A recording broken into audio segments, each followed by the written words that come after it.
হঠাৎ কেন চলমান ইস্যুতে প্রোফাইল পিক অথবা কভার ফটোতে কালিমার পতাকা দিয়ে প্রতিবাদ জানাচ্ছেন সাধারণ মুসলিমরা?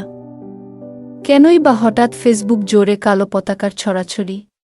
ঘটনাটি ঘটে গত ৪ অক্টোবর শুক্রবার ৩ জন ছাত্রকে গ্রেফতারকে নিয়ে।